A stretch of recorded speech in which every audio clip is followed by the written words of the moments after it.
Welcome to Secret Springs for Game 1 of this best of 7. Our spawning player in the kind of northern of these two positions from, well, the ASL production crew, the Red Terran player, this is Sabre.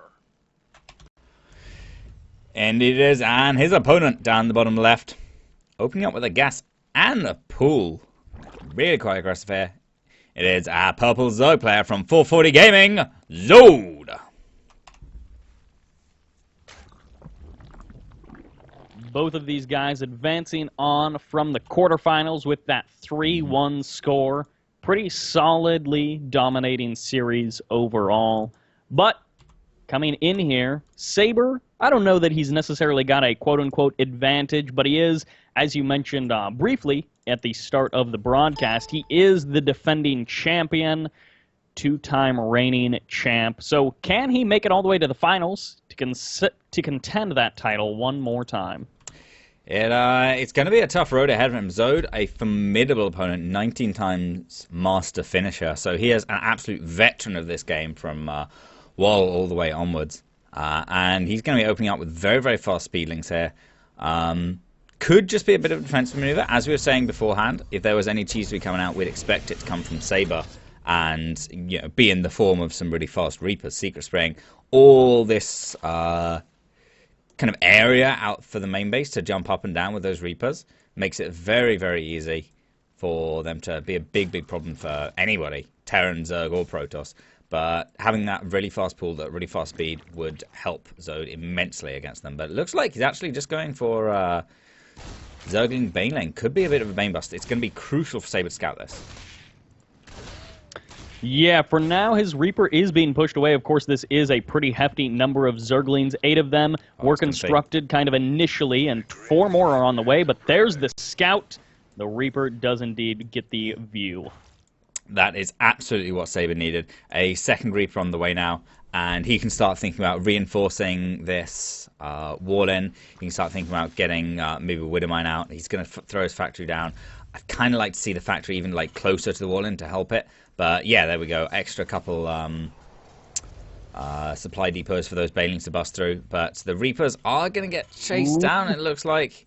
Oh. Yeah. And the surround almost happens. Yes, it is a nice surround. That was like exactly what Zode needed. Now he is going to be morphing in 8 Banelings. Of course, he's just been reinforcing so many Lings after that, even more on the production tab. And this wall, I mean, it's mostly just supply depots. Yeah, quite a lot of supply depots. However, if he goes through the top, he can easily bust through all of those, even the ones under construction, and they all get not even cancelled. The Lings have flooded in, and now it's just one Reaper, and against the Speedlings, against this quantity of Speedlings, there's nothing he can do. There's so many Lings inside of his base, now going after his SCV line. Of course, with the SCVs at the front, already 9 have gone down, and even if this attack fails, the worker count is going to be far in favor of Zode. Oh, yeah. Absolute destruction. Now down at 8 workers is Sabre, and while he has that take on GG.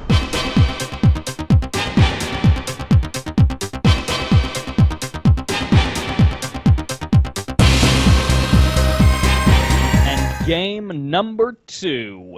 We, of course, have a best of 7 on our hands that is hopefully going to be getting back to an even score, as in the north, the man looking to even that up from this cross-spawn position, it's Sabre. Yes, it is. And, yeah, looking to play a bit more of a macro game, maybe, walling off across his natural there to start with. But his opponent... having other things planned down here in the bottom left-hand corner. Opening up once more. Gas pool. Very aggressive. It is a purple Zode player from 440 Gaming, Zode.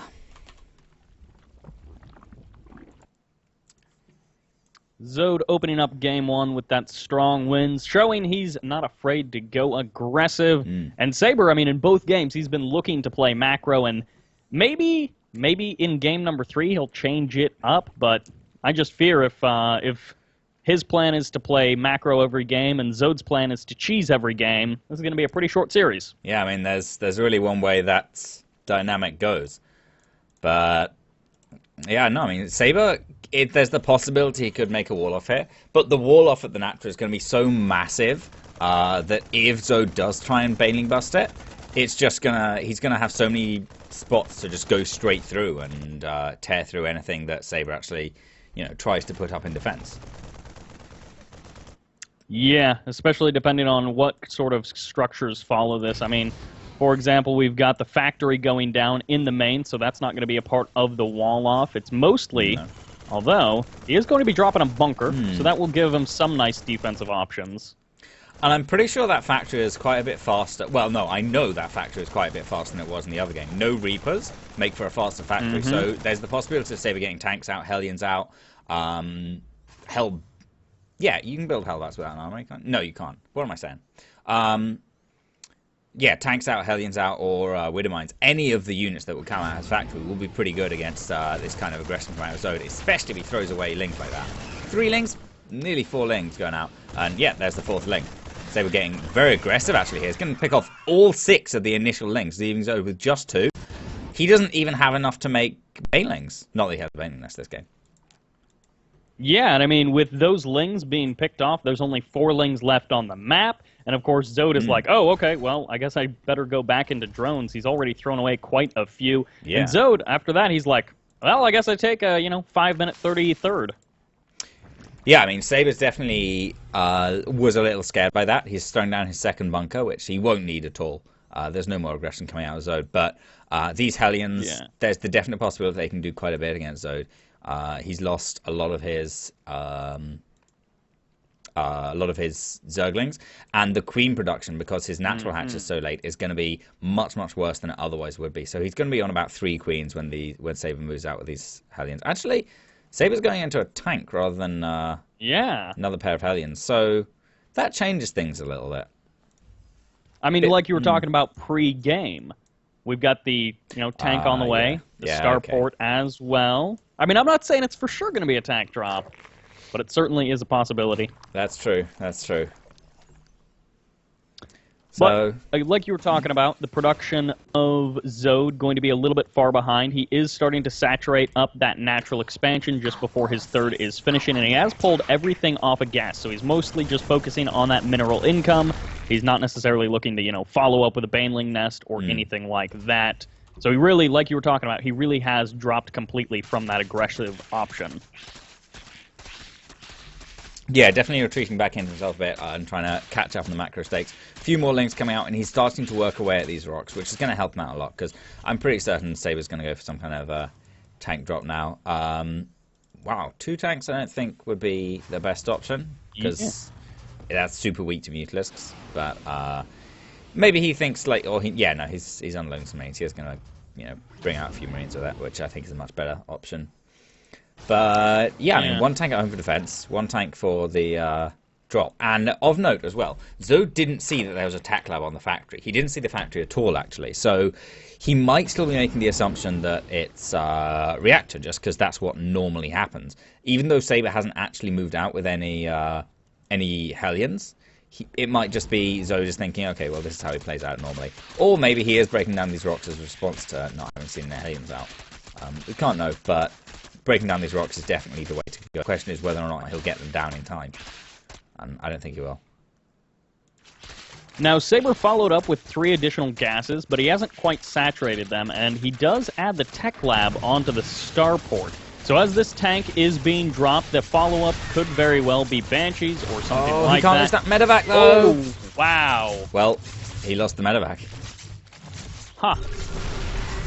I mean, he burns a scan, and he's able to get a couple more shots off on these queens, but of course they can just step out of range, or they walk right back into it. Yeah, never mind.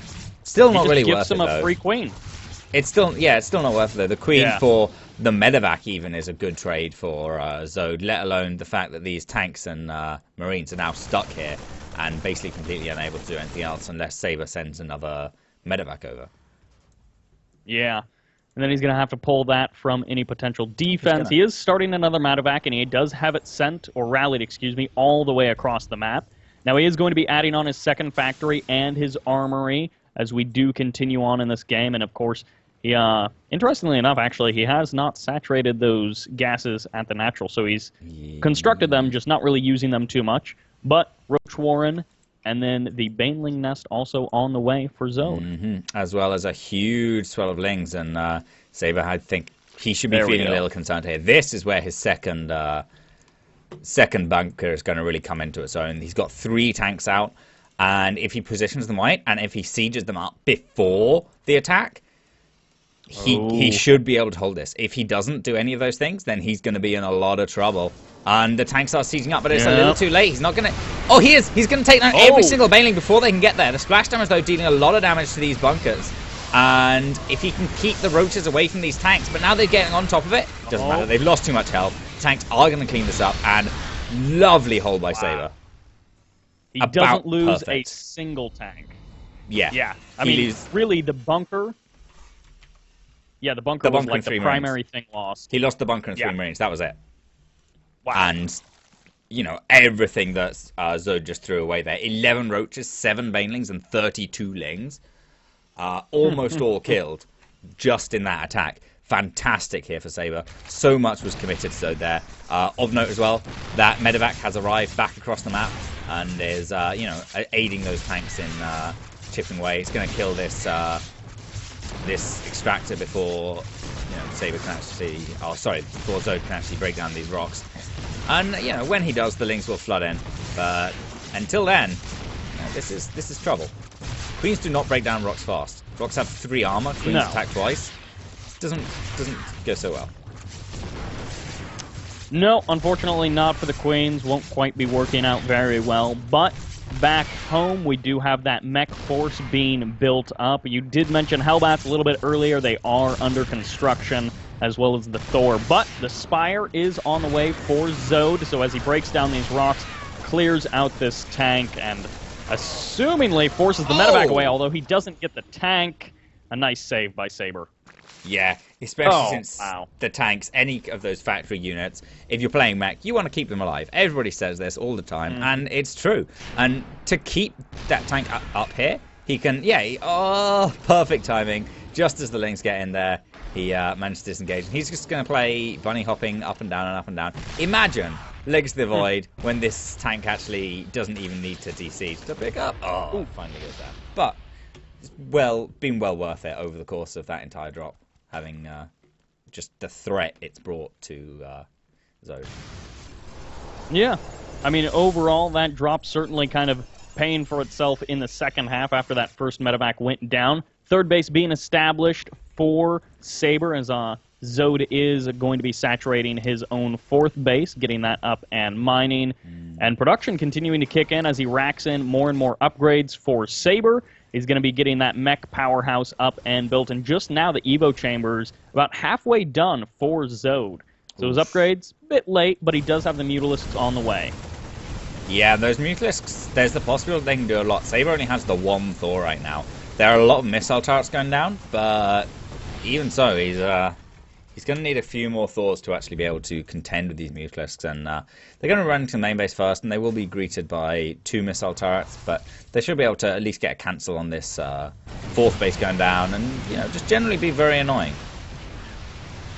Yeah, I mean, the SCV will certainly die, although he does wing it completely away, and actually going almost into the jaws of that Thor. Quick pause being called out. So he's also going to be going for the blue flame. I mean, he was kind of targeting down that tech lab. Didn't quite get it.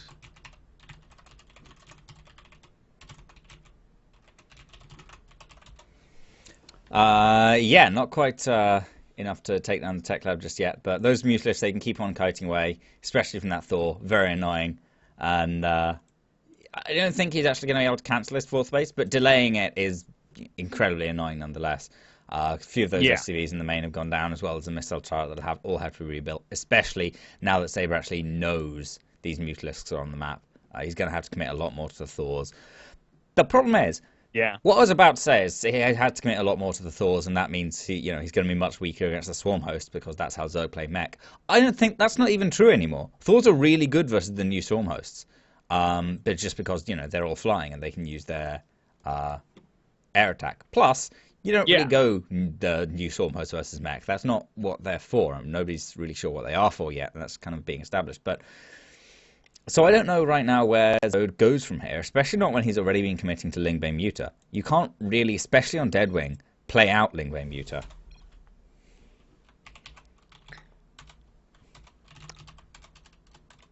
Okay. Yeah, so that's quite the problem that Zode needs to figure out in this game. Because maybe I don't know, maybe he forgot and he's like, of course, I go Swarm Host versus Mech, but yeah, that's just not going to work. It just doesn't happen. Some people have tried it, and with varying levels of success, and I feel like it largely relies on the Terran player forgetting that Swarm Hosts have changed and just going like mass tank and, you know, what like the old Swarm Hosts were. These Mutalisks, though, are going to do quite a lot, and Mutalisks have always been a bit annoying for a mech player to deal with, particularly early on before their Thors actually get too much going for them. Of note, as well, when Sabre finishes his +2 weapons upgrade, he's going to be two-shotting Mutalisks in a splash radius. Yes. And that's terrible. Wow, that 4th CC still not actually being finished, but this Thor, a couple more shots will really devastate these Mutalisks. There is, in the top left corner of this map, going to be a hidden base. The magic buck does come down, though, and these Mutas will be able to finish off that Thor. Now, there aren't a lot of Thors out on the map. There's currently only that one. And so now, well, there's that one that's left after that first one did go down. The second one does pop out, but it's on a rally, and it's not actually going to be doing its full potential damage. Now, these Mutas do need to be careful now that they're going to be engaging 2 Thors, and, of course, next to the Viking as well. They're starting to get picked off, and it's just more Mutas on the production queue, so it's not like he's trading out Muta supply for something else. He's just building more Mutas. Yeah, and if Sabre continues building Thors, then he's not going to have any trouble dealing with the Mutas. Unfortunately, Sabre isn't actually building any more Thors. He's only on 2 now, and he needs more than that to deal. He needs to be kind of leaving a couple in various bases. This Ling Run By is kind of nice, especially if it picks off a Thor, but I don't think it will. Yeah, the Ling Run By is pretty good. Would have been better if it just made its way into the middle line, or maybe tried to focus down Tech Lab or something, but I don't know, these upgrades are so late as well. Now that Sabre's on +2 attack and has +1 armor, you know, on the way, he's going to be on basically equal upgrades with an attack advantage, and the attacker is so important to mech. Zode, I mean, he's trading off these Mutas again, but he's just killed, like, what does he get, like 2 supply depots, or a supply depot and a missile turret or something? And Sabre can just turtle up on these 3 bases, take his 4th. He's going to be in a great spot.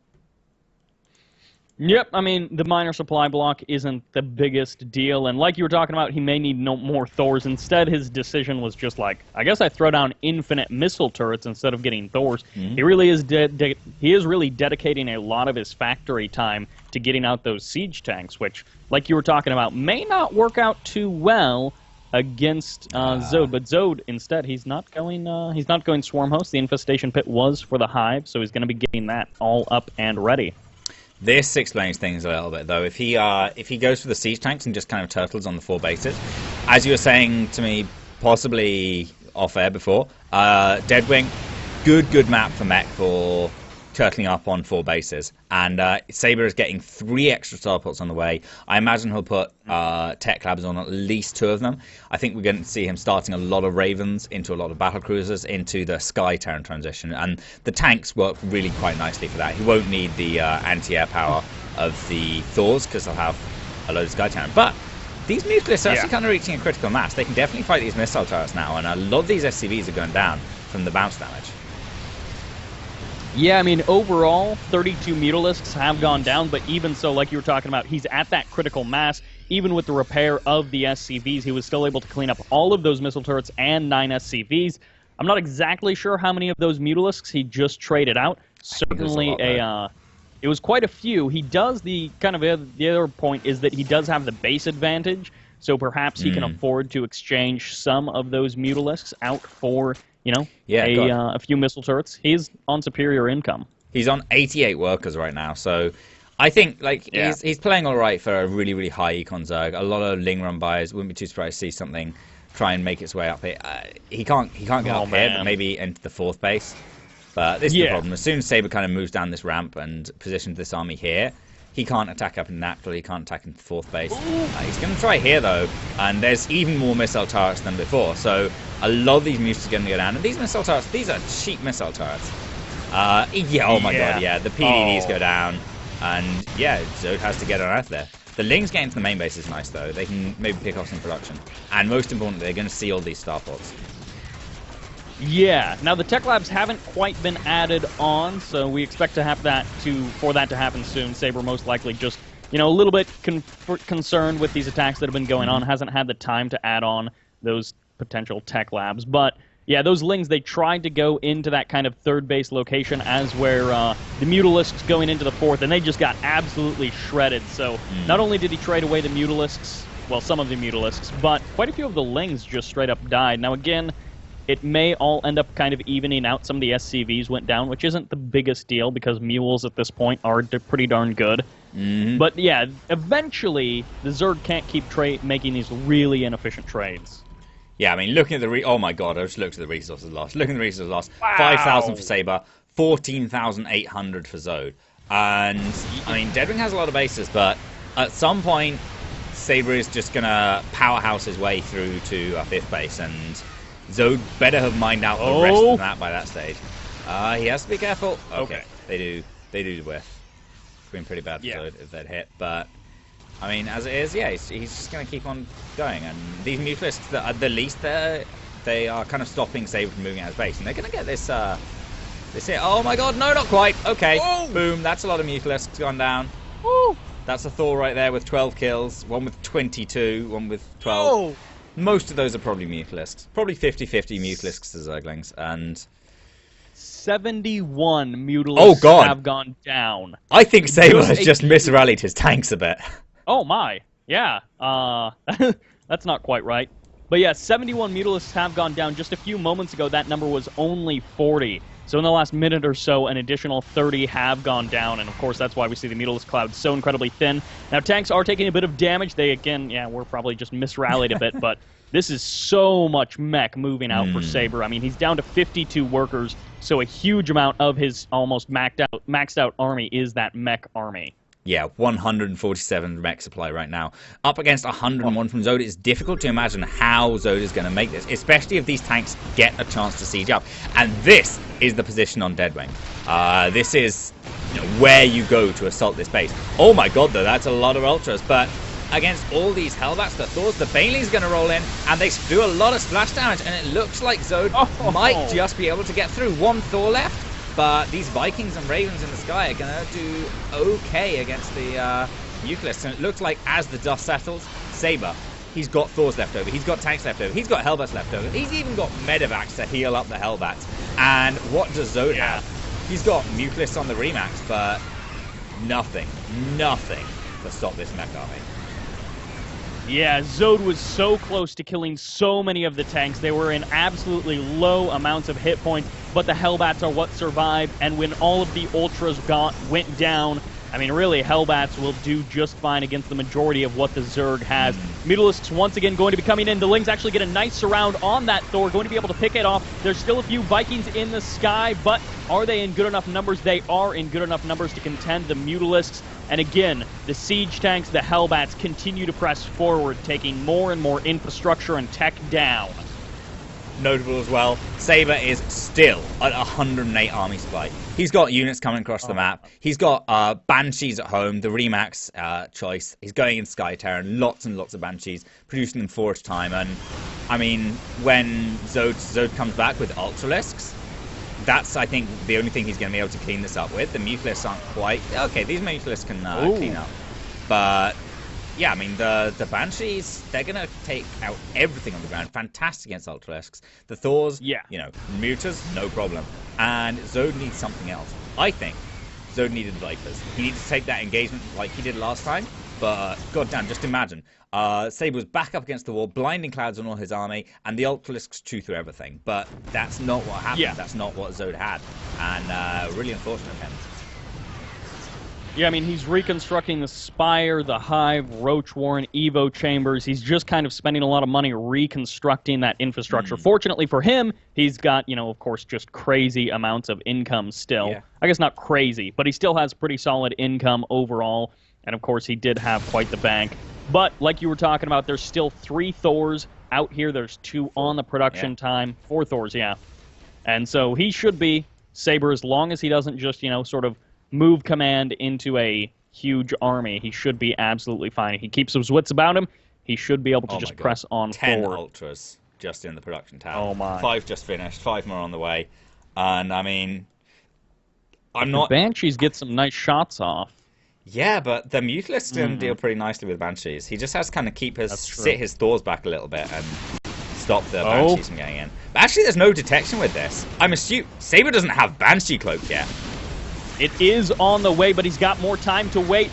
The Ultra's going to be engaging with the Hellbats, but the Banshees are tearing through them. The Mutalists aren't in great numbers, but back from behind, the Thors are finally getting trapped. If the Thors can get cleared out, then there will be nothing really to tank for these Banshees. Just one Viking. The last shot on that Thor, as it died, impacts against the Mutalists, and now there's nothing. No anti-air at all. These Ultralists are dying in droves to the combined DPS of 12 Banshees. And cloaking has finished. Yes, so he's going to need not only the Mutalists, he's going to need detection. There is a Spore Crawler in the main. There is an Overseer nearby. So these units can be shot down, but this is so many Banshees. Even so, with only 3 Mutalists, it's going to take ages to kill these Banshees. Plus, no speed on the Overseer, and the Lair just got killed.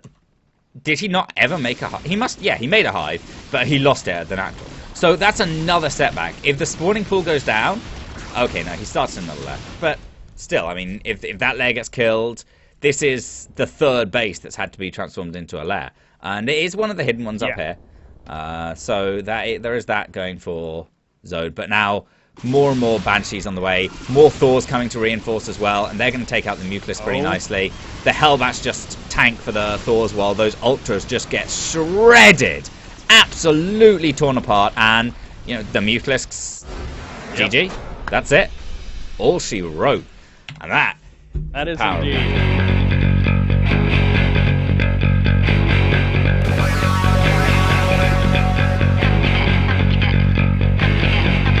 Bonnie Research Station for game number 3. Now, the man who just evened things up. You know him from ASL, the man who normally does the production here, and of course does a lot of the legwork to make this possible. In the southern position, our red Terran player, this is Sabre. And his opponent, currently having his gas blocked by the aforementioned. Well, it is a purple Zode player from 440 Gaming, Zode. Oh my. This gas steal, how incredibly annoying. And then he's doing the trade-off minerals and gas thing. Oh, that's how he keeps mining gas. Okay. Yeah. That's actually that's really cool. I've never seen anybody do that with a gas steal. So he's going to be stealing 4 gas and 5 minerals every single time that happens. Not to mention that he's disrupting all the worker pairing. Mm-hmm. Very, very annoying. Now, it was the Reaper expand, or at least it was 12 racks, 12 gas, from Sabre into, I guess, Factory in some sort of 1-1-1 play. I was expecting it to be Reapers. But, on the other hand, we do have Hatch first into Pool Gas, and of course, Zergling Speed is on the way, and a Roach Warren. Things are heating up for Zode. Very fast Roach Warren here. I think I know this build. I think I used to play this build quite a lot. I don't think this build is very good for any research station. So, yeah, 2 Overlords. We're probably going to see a 3rd Overlord start in just a second. And then, as the Roach Warren finishes, Zode should have enough for about 5 to 7 Roaches. And then it's Speedlings from there on out. The Roach and Speedlings just kind of march across the map, try and do what damage they can. And they do pretty nicely at covering a 3rd. It's just, usually... I mean, you can just keep on pumping Zerglings and have it as one big wave, but yeah, we'll see. Should be starting up now. So yeah, 5 Roaches, 6 Roaches, and yeah, now if he just continually builds Speedlings, it'll be all in. If not, it's just a little bit of pressure to cover a 3rd base. Either way, again, Vulnerable Research Station, I don't think this is a good map for it. It's so difficult to get out of this ramp. You're not going to stop Sabre's natural. In fact, Sabre isn't getting a natural. Sabre is going very, very aggressive, so he shouldn't have any trouble in holding this. Yeah, exactly. I mean, he's going directly into the armory. He did go for that kind of 1-1-1. And now, with that armory finishing up, Hellions on the... Well, he's got 2 Hellions out, 2 Hellions on the way. I mean, he's going to have Hellbats by the time... I'm assuming he's going to have Hellbats by the time this attack hits. But for now, I mean, it's not actually moving out across the map. Yeah, maybe Zode's just kind of thinking Sabre's going to play something like this and is playing a bit defensively. I don't think that's the best way to go about it, though. I think the way Zode has done it is it's a very aggressive build, and there are ways to get roaches out quite nicely defensively without worrying too much about any of that stuff. But I mean, I don't know. Yeah, these Hellions should be able to kill this roach, especially if they kite it. And yeah, with the Marines, you shouldn't have too much trouble at all. But pardon me, this scouting roach does give Zode even a pretty good indication that something is coming his way. Yeah. Now, for now, these what seem to be offensive roaches. I'm assuming Zode just had a quick look inside of Sabre's base, and he was like, "Okay, never mind. I'm not going to attack." He's not going, into a CC, but. Interestingly enough, it's into lair for Zode, and he threw down 3 spore crawlers as well. So after the roaches and that initial round of lings, he went into a bunch of drones, and then he followed it up with those spore crawlers. He is indeed worried about something, and this might actually catch a bit of this drop. Yeah, I mean, Zode does have an Overlord floating over Sabre's natural. He does see there's no natural. Obviously, it goes down right now, but I think that's why Zode went for such a... a very fast roaches build. He went quite defensively, or tried to play quite defensively. But I mean, yeah, he's defended. The problem is whether or not just the threat that Sabre was pushing out did enough damage, and I don't think it did. I think both of them look okay for a time like a couple of minutes ago in the game. They've just both been set back like 2 minutes or so. Yeah, I think that's fair enough to say. Third CC now on the way for Sabre. I mean, his natural isn't even finished up, but obviously, like you're talking about, he's just a little bit behind in comparison to where he would have liked to been. Spire is also now on the way, and that is going to be the 2-base Spire, so there's no third just yet, although Zode may be saving up for that right now. Never mind. Yeah, there it goes. And, yeah, 2-base Muta. It's pretty good. I actually really favour that, especially on Vinyl Research Stations. Nice map for mutas. And so I think, yeah, this 2-base muta could go pretty well. Particularly against Sabre. Sabre, obviously, we know he likes his mech. And although it looks like he's going bio in this game, it's still, like, 2-base muta can do very, very nicely. And kind of hop between the bases. Both these mineral lines have backing onto airspace, and they can the boat muta can poke in there, run around there, poke in there, and just generally be incredibly annoying. Even the third base actually has backing onto airspace, so Muta's pretty nice on Vinyl Research Station, and we'll see how much Zode can get done with them. 8 Mutalisks on the way now. The disadvantage of this, of course, is he's putting all this gas into getting his lair faster, his spire faster, and then these 8 Mutalisks. His upgrade's going to be very delayed. And that's one of the points that always comes up when it's, some sort of muta play against a lot of Marines, is those upgrades are so important, namely the 3-3 that the Terran can get generally quite a bit quicker than the Zerg. So how exactly quick are the upgrades going to be? Well, we haven't actually seen the engineering bays going to be coming out for Sabre. So the upgrade's late for both guys. There's one engineering bay out for Sabre right now. But he hasn't actually started researching anything from it yet. So there we go. Now with +1 weapons on the way. God damn it, Sabre. Of course, as you say that. Yeah. But anyway, these Mutalisks hitting Sabre right now. They're going to be taking down every single mule, a bunch of SCVs, 3 SCVs. And yeah, before any response even is mounted, and Zode can just get on out of there. Already done really, really nicely. Going to take out this missile turret. Going to take out 3 more SCVs.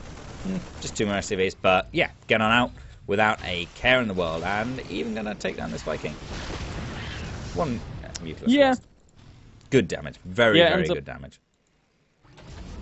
Yeah, just kind of putting Sabre that much further behind. Sabre wasn't doing fantastic on the economy front. Now he's down to those 28 workers to literally double that of the Zerg.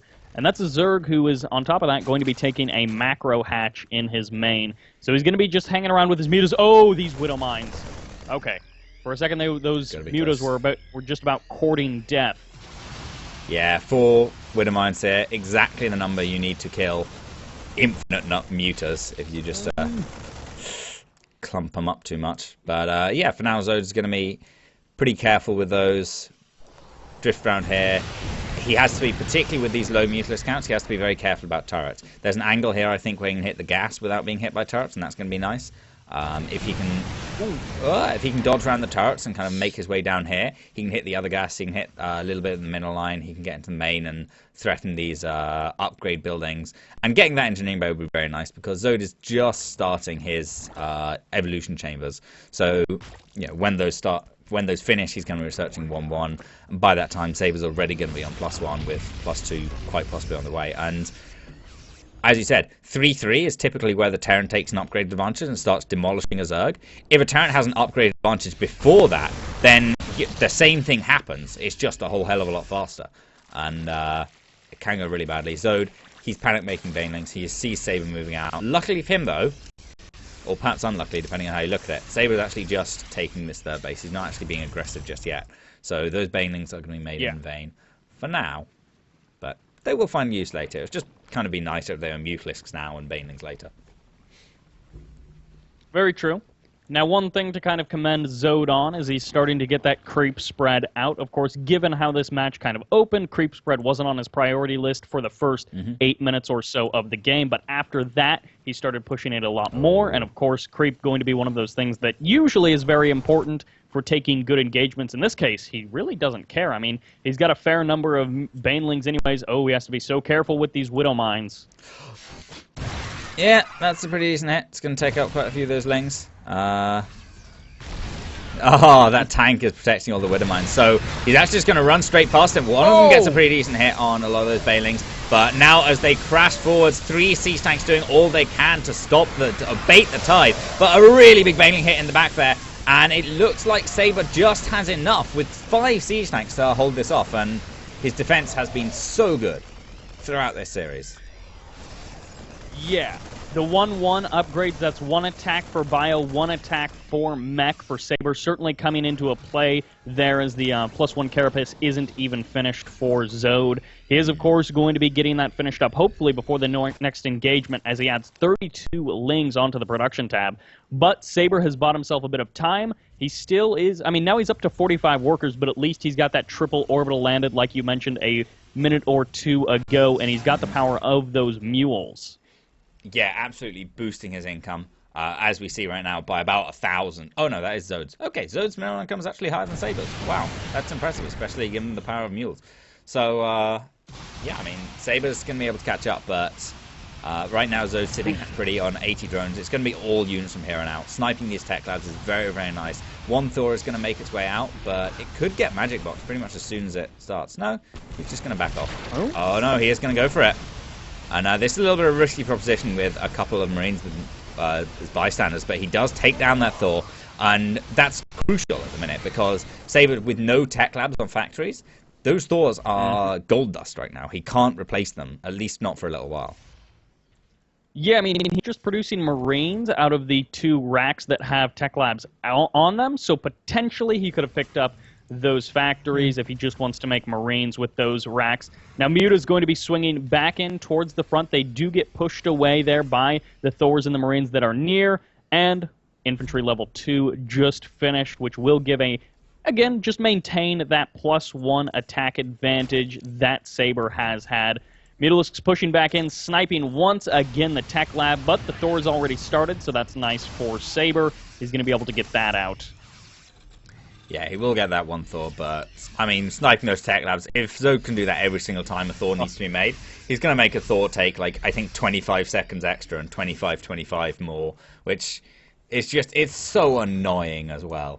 And Zode morphing up another Banelings. Looks like a lot of Banelings could be going for another attack. And this time with the Hydras mixed in, that adds so much more punch to this kind of Roach Hydra composition. Really interesting composition, by the way, that Zode is going for. The Mutalisk for Harass. I think really leading Sabre to believe he's up against Lingbane Muta, because that's what it is. It's Lingbane Muta. You don't go Roach Hydra Muta. It's very, very unusual. Roach Hydra, Baneling Muta even. And Zode's he's just doing a bit of everything. And it'll be really interesting to see how well it works out for him.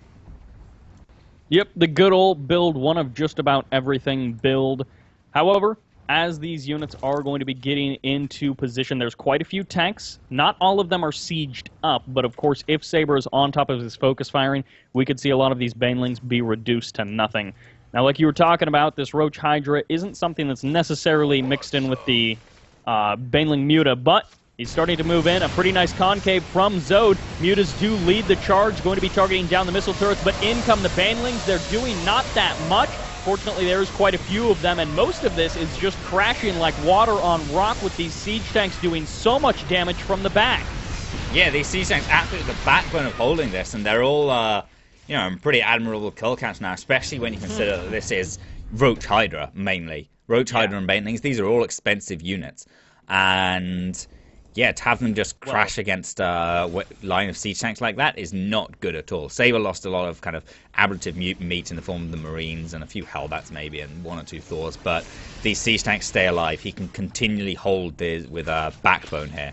And as he moves out to take a fourth base, Zode has a fifth. He's staying the kind of one base ahead rule. But this next wave of Roaches, if Sabre gets caught on siege, he could lose. Oh, we'll have to see. I mean, this is going to be it. There was almost 50 Roaches on the production tab after that previous engagement. Roaches coming in from the north, going to be able to get a nice couple of siege tanks a little bit out of position, but as he breaks through those first couple of siege tanks, breaking through the continual kind of wave of siege tanks is going to become progressively more difficult. Now, +2 vehicle weapons is about to be finishing up, so Zode did find a nice bit of a window here before that was finished, but even so, he doesn't have enough. No, not anywhere near. And more and more siege tanks from Sabre, 4 at a time now. And he's playing them in really, really interesting. Both players, compositionally, this is the weirdest game of TVZ I think I've seen definitely in a long time, possibly ever. Like, the biomech style coming out of Sabre, very, very heavy into the siege tanks, quite a few Thors, getting both vehicle upgrades and infantry upgrades, and then Zode as well. He's just doing these weird things with Roach Hydra and Mutalisks and a few Lings and Banes mixed in. It's really, really interesting to see. And Sabre looks like the defensive power of those siege tanks is just too strong. And now with +2 vehicle weapons and that finished up, as you said, they're going to be tearing through these Roaches. Yeah, and even SCVs brought off the line to body block for these tanks, allowing the Roaches to just get absolutely destroyed. Now the SCV is going to be brought back, and again, when you've got the power of triple orbital, you can afford to lose some of those SCVs. And now we used to see Zode with a huge army supply advantage. A lot of that was in the Roaches, but now it's switched. We have Sabre, again, taking those cost-effective trades, able to kind of swing the supply over into his advantage. When you've got the upgrade advantage as well, things are just looking so nice for Sabre. Yeah, but look at this though. Zode is trying to transition out. He's getting the Flying Locust upgrade. We could see some Storm Hosts here. Storm Hosts, Vanity Research Station, I think, is one possibly the better maps for the new Storm Hosts. So much harassment possibility with kind of where these Lings are over by the goal base, launching Flying Locusts into the natural here, launching Flying Locusts in the main, launching them kind of from this cliff up here, and attacking behind the middle line, landing them down there. I think there are a lot of really nice positions on Varney Research Station. As well as that, this Great Spire on the way, and the Corruptor's finished. Zode is going to transition towards Broodlords, and that's not something Sabre really has an answer for. The Thors, not great against Broodlords. Tanks, pretty damn awful against Broodlords, possibly one of the worst units in the game. And yeah, there's not enough starport infrastructure for Sabre to pump out a bunch of Vikings. Very true. Now, as these upgrades are sort of finishing up and the kind of infrastructure for Zode finishing up, he does have 67 larvae banked and almost 5k minerals, 2k gas. So he's going to be sending that pretty much all into those Broodlords. as we saw Corruptors on the production tab earlier. This push out from Sabre, he's going to be denying that base quite easily. But is he going to be able to push too much further up? He should be able to get one more base. There isn't a huge amount of front-line army supply here for Zode. He's not exactly super strong right on the front line. No, not just yet. Zode's kind of waiting for these Broodlords to come in. Now they've finished up, they're going to drift slowly towards this army. When they get there, though, I think Zode, he had to have his army underneath them. Otherwise, the Marines will just stim forwards and take them out. Now, as the Broodlords move forwards, they're going to be taking down a lot of these tanks. And the army is surging forwards as well, but does Sabre have too much? Thor's transitioned into attack mode, but not attacking these Broodlords, and the Broodlords are going to take out all the tanks, and they get to work on the Marines, and there's nothing here for Sabre to actually contend with these Broodlords. He's not firing them down, only now targeting them with the Thors, but they've already taken out all of Sabre's army. Yeah, that's the thing, is even if he's able to push these Broodlords away, actually, he is going to be able to take down... Oh, one more may be eliminated. Sabre just has so little else. Now, the kind of nice thing that that Sabre has is, well, he's going to be able to contend with some of these roaches, but the roach numbers are just so ridiculous. Yeah, and one Broodlord is going to survive, and nothing from Sabres is still alive. Zode's taking a hatch over here. Pretty brave, going to be killed by a little unsieged tank strike force, but these tanks are going to all get killed off by roaches. Back home, Sabre, he has enough to defend the roach counterswing. Wow, the creep spread's all the way over to Sabre's 5th base, and he's having to long-distance mine from a planetary there. So that's pretty amusing. But these roaches, they can find angles where the tanks aren't. This is not an angle where the tank isn't. So Zode is going to have to back off there. But yeah, I think those Broodlords did fantastically for him there. Sabre is now having to pump out a bunch of Vikings. And the Vikings aren't going to serve very well at all against what Zode is actually making, which is just more Roach Hydra. Yeah, after that initial wave of Broodlords, I mean, he was like, all right, I cleaned up all the tanks, now it's just into Roach Hydra. We, of course, saw a huge amount of roaches on the production tab, but now it's going to be into trying to snipe down this planetary, trying to take out this 4th base, which really cuts down on the income of Sabre. I mean, his main and his natural mined out. Technically not his natural, but it might as well be mined out. So really his 3rd base, his 4th, and of course his long-distance mining 5th, if you want to call it that. That's the main amount of his income, and his Zerg is just, you know, dominating so many bases of the map. It could just be one of those, you know, war of attrition. Yeah, and I think that's the kind of war Zode wants to fight. Sticking on this Roach Hydra for so long, only just starting 3-3. Wow, how long has Sabre's had +3 weapons, and actually he's pretty kind of lagging behind on the armor. So pretty asymmetric upgrades for now. But Zode's going to move a couple of links forwards just to make sure that Sabre doesn't take this base yet. But Sabre moves out with a big old drop, and these lings are going to spot it. This is important if Zode notices. Yeah, that's...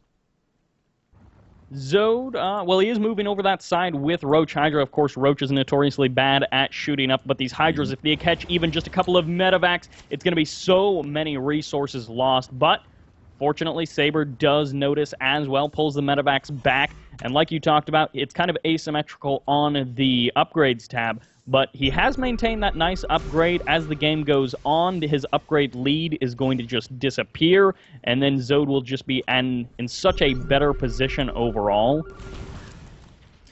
Yeah, he'll be really, really good once the upgrades start to even out. Of course, mech does scale a bit better with those upgrades. Roaches tend to, although they do get +2 per attack upgrade, their attack speed is so slow that they don't really get that much from it. Sabre, he's trying to create an opening for these medevacs, but they are actually going to find one, boosting in here towards the natural base, and this is where the hive is. Lot of army being dumped down here by Sabre, but if Zode can actually trap it here, get it stuck here, I mean, this is a big loss by Sabre. Actually, a lot of bio against just these hive risks contend very, very nicely, and it'll take down the hive even. Yeah, they clean up the hive. Now on the left side, we do have that mech army pushing in, and this is a nice move from Sabre, pulling the entire army out of position while he can take care of one of these mining bases. Load up into the medevacs, the units go, they fly away, and with the Hydras on the wrong side, those medevacs will be able to escape over towards that gold base, dropping there, doing a fair bit more damage, pushing away the mining and denying that gas. Now the bank is still quite nice from Zode, but it's mostly in minerals. So if he loses this army, he's going to have a bit of a harder time remaxing. Yeah, particularly as a lot of his overlords have gone down now, and it looks like the engagement is coming down, coming in from two flanks. The Corruptor's not yet turned into Brutals, just kind of shooting away at these Vikings. And Sabre has so many Thors left over, but against the Hydralisks, the perfect answer. The double siege tanks in the back, though, still pumping out just a little bit too much firepower. And the remax from Zode, a bunch of roaches, reinforcing coming in. Looks like he just might be able to clean up, although this Thor micro with the medevacs. Yeah. And in some of these engagements, it's like Sabre is just slipping ahead by mere inches. Now, finally, the reinforcement wave of roaches will be able to finish off this army. And nope, this last Thor does get picked up by the medevac. Sabre wakes up at his keyboard and does save that unit. But he has cleaned up a significant portion of the Zerg infrastructure. Not all of it, and not like necessarily a game-winning amount of it, but a heavy portion. Yeah, not just the infrastructure, but an enormous amount of Zode's income advantage is gone now. Now Zode's actually down to a deficit, only 700 minerals and 111 gas a minute.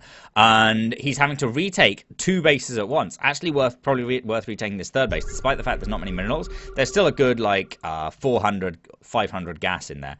And, yeah, Zode manages to find all his idle workers and send them off to different bases. But Zode really is going to have to start taking these aggressive forward bases, like this gold base in the middle. And, as I said, aggressive forward bases are difficult to hold.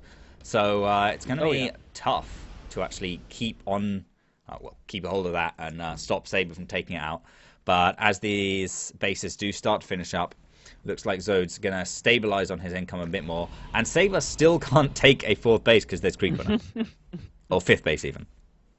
Yeah, and he's just got the creep tumor hidden behind that mineral line, being so annoying. Now this Roach Hydra once again going to be posturing for that engagement, but with a nice hefty bit of mech army supply standing by, this Roach Hydra isn't going to be able to break this position too easily unless the tanks are caught unsieged. They're going to be able to snipe a fair few SCVs. I mean, 9. Yeah, Again, not necessarily super important as long as he's got reasonable gas income. But this concave is nice. The tanks were not sieged, but they are now. And yeah, that Roach Hydra has to get out of there. I wonder what Zode has against Vipers. Because one Blinding Cloud could hit about 6 tanks here, right there. And that changes that engagement dramatically. If you catch tanks unsieged, and they're all, you know, traveling in a group, as tanks are wont to do, they all siege up, and then you hit them with Vipers, it's perfect. That would have been the best engagement Zode could have hoped for. He would have crushed it, won the game here. Oh, these Ravens getting caught out of position. This is a huge loss for Sabre. He has to spend every single bit of energy, and still only gets out there with 3 Ravens. Big win there for Zode, but it's still so tough for Zode to actually engage into these tanks. He's going to run in here, big concave, and he's not quite going to save the space, but he is going to take out Sabre's army.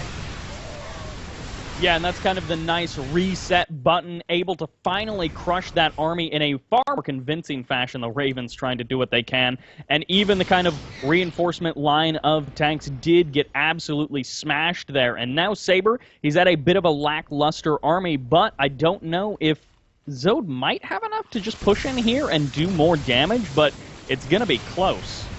It is. It's a pretty tough call to make. There are 2 tanks sieged up here. Yeah, with a couple Ravens as well, I think he wouldn't have too much trouble. Some point defense drones, some Seeker missiles, and that's kind of gets rid of Zode's ability to actually push forwards. But as it is, Zode just kind of recovering, licking his wounds a little bit. They're still at fairly even incomes now, but Sabre is much less sustainably so. Zode has a ton more bases to take. He's got this base in the middle. He's definitely looking much more able to take this gold base in the kind of center, the contested base, than Sabre is. Sabre just, I mean, there's creep on it. He just can't land there. Sabre can't even take his own gold base, which Zode is trying to take. He can't even take this base over here.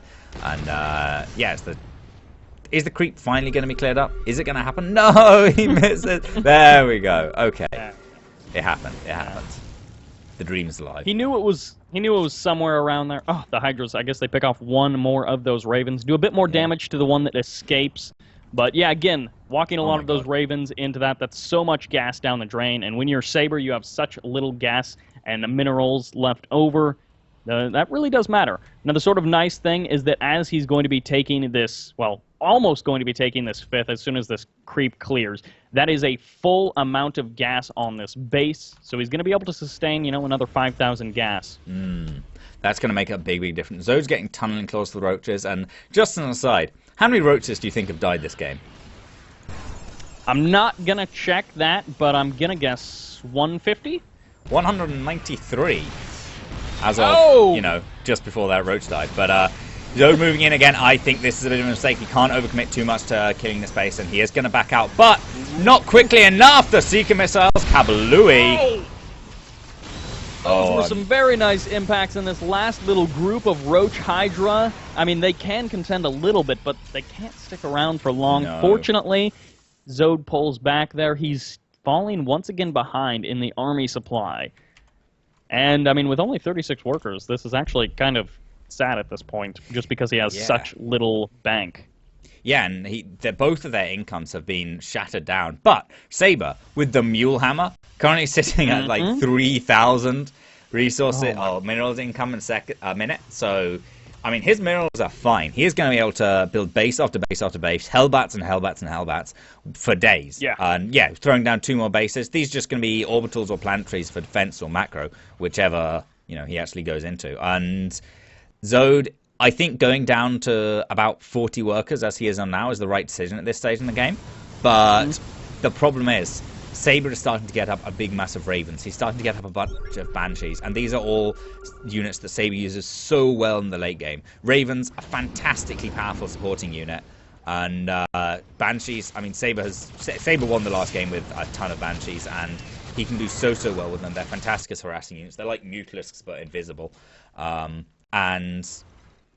It could be really tough for Zode to actually deal with a load of Banshee hit squads. As it is right now, a bunch of Hellbats are going to be moving on towards this gold base. Largely depleted, though. They're going to try and boost and find something to kill in the main, but there's nothing really for Hellbats to target here. There's one drone. Yeah. I mean, they have somewhat limited utility in these sort of later stages when you're trying to go on these kind of attacks. If he was able to roast some of those drone lines on the left side, then it would maybe be a bit more worth it. But there's the +3 vehicles attack finally being added on. Ooh, a fusion core as well. And as you mentioned, I mean, those extra bases that are being added on, if they do get turned into orbitals, not that he needs any more, but that's just even less SCVs that going forward Sabre will actually need, because he'll have so many mules to take care of the minerals. He really just needs to focus the SCVs on that gas. And I mean, that doesn't take that many SCVs. No, absolutely, especially not when you're going for battle cruisers, which is what Sabre looks to be moving towards. Of course, the upgrades synergizing very well with going into mech, or going into battle cruisers from mech. And that fusion core synergizes pretty nicely with battle cruisers as well, allowing you to take them. And here we see these Banshees coming in, just as I feared. Zode doesn't really have an answer to them. All the DPS they bring to the table. This game, though, he does have observer speed, so manages to pick off one of the Banshees, and they're just gonna, chill out there, wait for an opportune moment. And of course, they have also created a space over here to take out this base. I don't think Sabre's gonna get it, but he's killing a lot of lava here.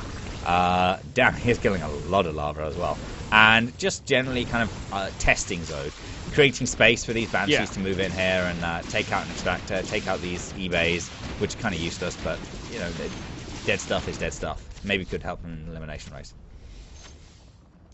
Yeah, that is actually something we have to keep on the docket, on the mind, is if this does come down to elimination, which sometimes this sort of mech play can actually kind of transition nicely into a base race of sorts. Potentially, we will see those little bits of damage done by Banshees just clearing up those buildings early. Maybe it will end up making the difference. But there are the battle cruisers on the production tab like you were talking about. And hey, you know what? Might as well throw in more Hellbats as well, because like you were talking about, he needs to sink some of those minerals somewhere.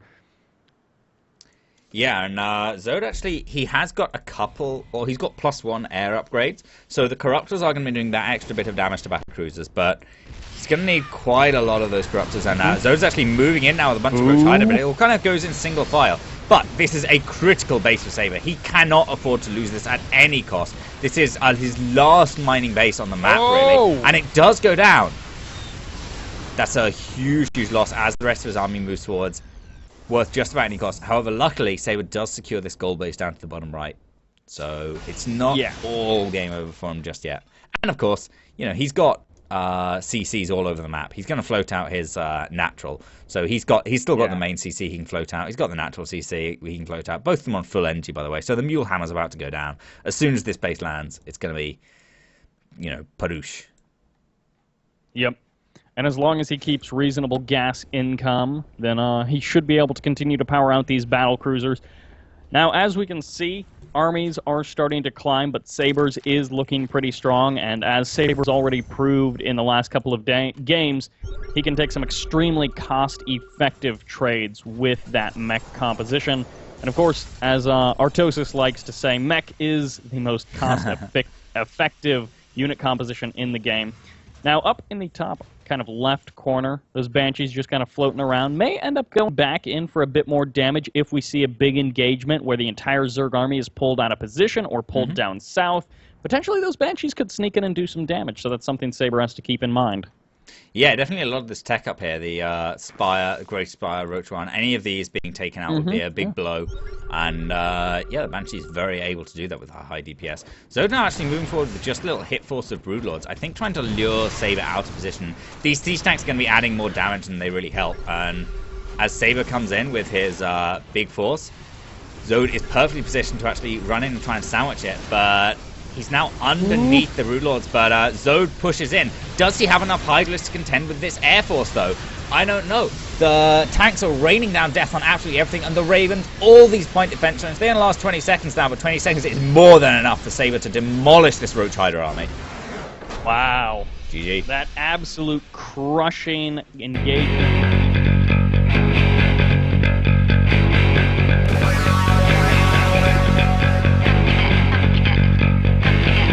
Alright everybody, welcome back. Thanks for bearing with us on that break and helping us earn some of that dirty sports money. We're now on Inferno Pools, another big macro map, but one with a little bit of an aggressive twist as well. And spawning up here in the top right hand corner, currently up 2-1. If he wins this game, it'll put him on match point. It is our red player, Sabre!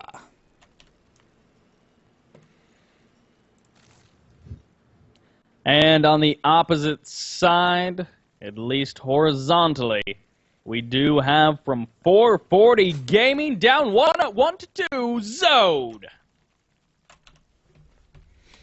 Oh yeah, and is this the first game he hasn't gone like gas pool? It might I think be. it is. Trying to remember. But Sabre, he's really enjoying the whole wall off at your natural thing, which I guess with the way he plays, you might as well.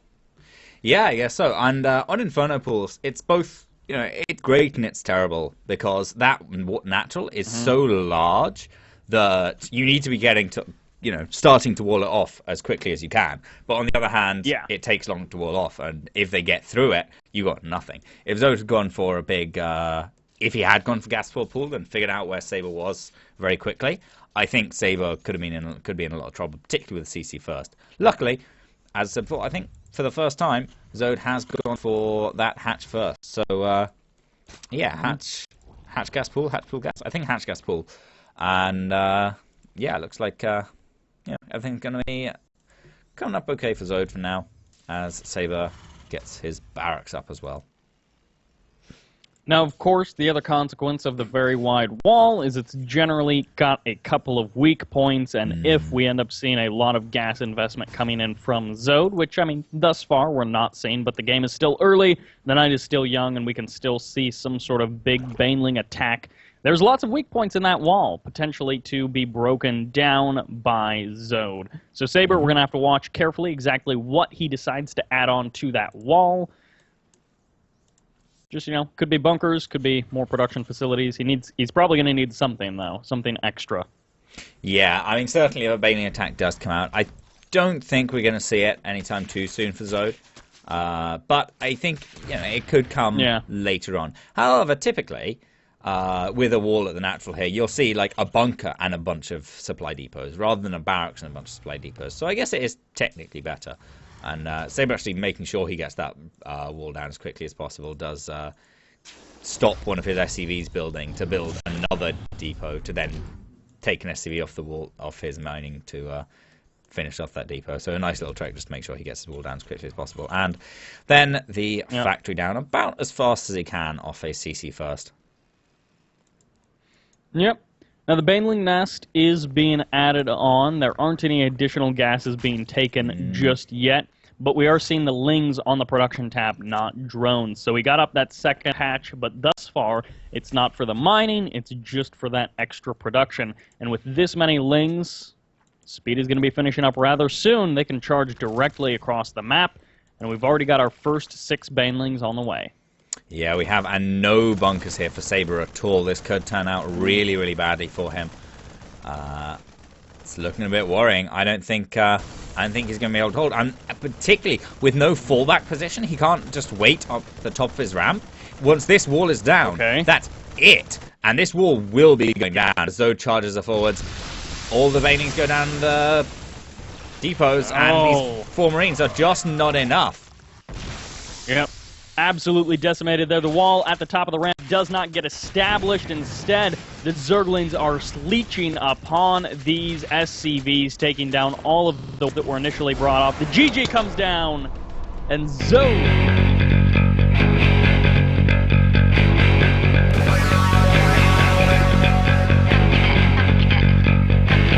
Okay guys, welcome back. Welcome to game number... I haven't set up the scores. Game number 5. So, spawning up here in the top right hand corner is our Red Terran representing the ASL itself. And lying to me about what he was going to do on this map. It is... Sabre!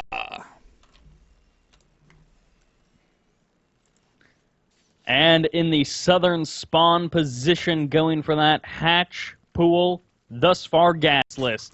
Our somewhat aggressive, somewhat cheesy purple Zerg player representing 440 gaming, excuse me. This is Zode.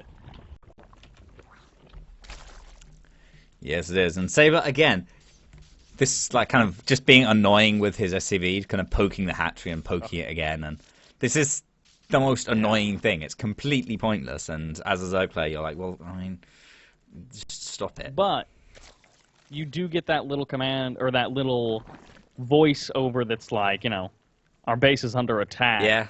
So you've got that, and you're like, oh my gosh, oh, it's just the SCV, never mind. He's just kind of drilling it a little bit. Yeah. That's exactly why. It's so annoying. It doesn't do anything. You're like, oh, my base is under attack. Am I being cheesed? Is this a bunker rush? And then it's just like, oh no, it's ugh. For God's sake, just go away. But, so it wasn't quite the CC first coming out from Sabre. Oh no, never mind. This SCV in the main base is going to get pushed away by the Lings. I was gonna go into how it wasn't CC first and it might be something sneaky, but nope. The SCV gets absolutely crushed. It was racks into that CC for Sabre, but of course he's going to be bunkering up his natural wall. As any good turn should. Yeah. Although with this, you know, Expedition Lost, we've seen so many games where the roaches just go in through the back. In this particular case, Sabre hopefully will be paying a bit more attention. He's got that supply depot placed there that'll give him that bit of vision that he needs to hopefully get the, you know, enough forewarning to be in position. Yeah, Expedition Lost, a map that favors aggression. It pretty much has since inception, and everyone's been aware of it. I like the fact that Sabre is making a wall off across these rocks as well, though. Despite the fact that this makes his his factory, much more scoutable. I mean, it kind of acts as a deterrent as well. He goes, right, I've got a factory, just, you know, come at me, mate. I'll have tanks, I'll have Widow Mines, I'll have all those kind of great defensive units. And that's kind of the principle behind Zergs building their baneling nests at the front in ZVZ as well, quite often. And, yeah, it's good as well, just because he sees the rocks being broken down. He can finish that wall off, and it'll be something else to bust through. And as you noticed with the Roach Warren, Zode has been gearing up for a bit of pressure. But Sabre, this game, is a little bit better place to hold it. Just 7 roaches, I think it was. 8 roaches, actually. If Sabre spots this coming in time, pulling the SCVs, he should be able to repair this bunker pretty well through them and take down 1 or 2 of the roaches. But Ooh. He has to spot it coming. If the roaches just get up that ramp and start taking down the bunker, they'll kill it by the time the SCV's there. Yeah, and thus far, Sabre has not reacted to this quite yet. The extra Marines are going to be way back behind, and keep in mind, behind this, Sabre is going triple Stargate, so he's not investing a lot into the units. He doesn't have a whole lot coming up for the defense. Wow, those Lings just pausing right there. They could have gotten into the main base, but instead they're just going to be pausing and giving Sabre a bit of an opportunity. Now this Widow Mine going to be waddling its way over here, will be providing a bit of defense, but there's just no attacking units. Oh, burrows just in time as well. The last roach shot hit it, but it was burrowed, so that doesn't do any damage. And yeah, now these roaches are still very annoying. They're going to march their way into the main base as well. And with just like 2 Marines, these tech labs are all finishing up though. And Zode hasn't. Oh, he's seen 2 of them, but I don't think he actually spotted that they were both Banshees or both tech labs. And that's a lot of SCVs. These SCVs are going to fall in their droves to all the Lings, and pretty much every single SCV gets cleaned up. And Sabre has to try and lure these roaches over to the Widow Mine, but now 2 Banshees have been started. Sabre's down at 0 workers. Sabre's actually at 0 workers. Oh my god. Okay, the Widow Mine fires once again, kills one of the roaches very easily. The other roach is still on the attack command for the mule, so he wasn't targeting down those Marines. And fortunately, the only possible good thing that is coming out is these Banshees, but there's 6 Spore Crawlers on the way, and of course, with 0 workers, you can still drop those mules. Yeah, and that is kind of Sabre's last hope to get it into it. But these Banshees are going to have to work miracles. Zode knows this. He basically cannot overcommit to defending these Banshees, because unless the Banshees basically win the game for Sabre, kill the lair, kill every single drone, kill all the queens, Zode's won. That's just about it.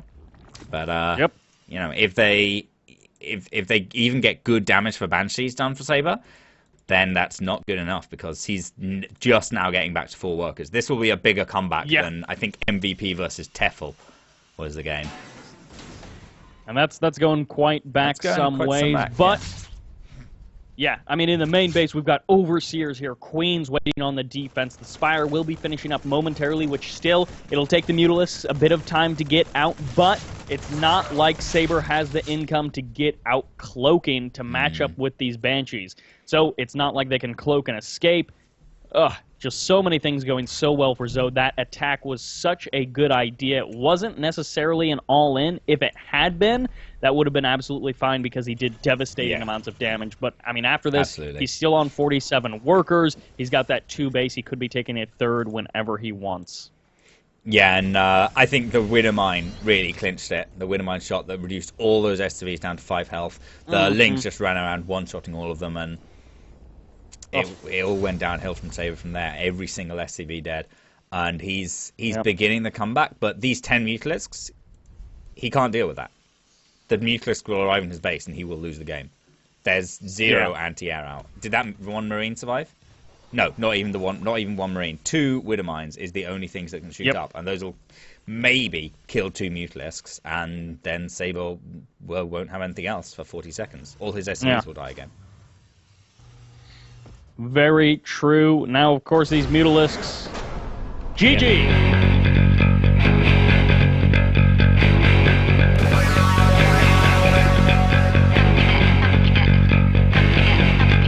All right, guys, welcome to Overgrowth, perhaps the last map. But before that happens, this guy in the south representing ASL and doing so much work behind the scenes, he's got a shot to even things up, to take it back. This is Sabre. And his opponent, currently unawares about the 2 bats being thrown on his half of the map. It is, on match point, a purple Zode player from 440 Gaming, Zode.